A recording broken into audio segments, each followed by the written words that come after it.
बिस्मिल्लाहिर्रहमानिर्रहीम। अस्सलाम वालेकुम। A1 टीवी के साथ मैं हूँ राशिदा मुनीर। नजर डालते हैं हेडलाइंस पर।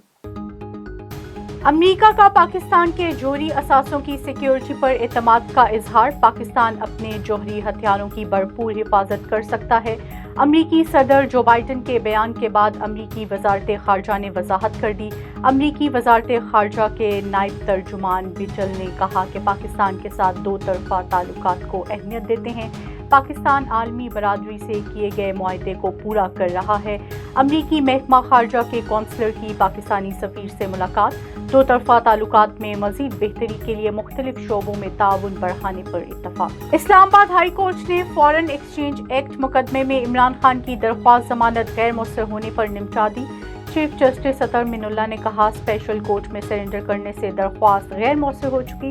अगर हिफाजती जमानत से मुतल्लिक आपको कोई मसला हो तो पिटीशन दोबारा दायर करवा सकते हैं। इस्लामाबाद हाई कोर्ट ने एतजाज अहसन के खिलाफ तौहीन अदालत की कार्रवाई की दरख्वास्त निपटा दी। चीफ जस्टिस अतर मिनुल्लाह ने रिमार्क्स दिए कि किसी को इस्लामाबाद हाई कोर्ट की जानिबदारी पर कोई शक है?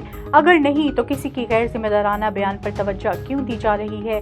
हमारे फैसले करेंगे कि लोगों का अदालत पर कितना एतमाद है। सदर मुमलिकत आरिफ अलवी ने रेफिजिक रेफरेंस सुप्रीम कोर्ट में दायर कर दिया। गैर मुल्की कंपनी के साथ मुआहदे से मुतल्लिक राय ली जाएगी। विफाकी हुकूमत ने रेफिजिक रेफरेंस को मौसूल किया था और वजीर आजम की एडवाइस पर सदर ने रेफरेंस सुप्रीम कोर्ट में दायर किया।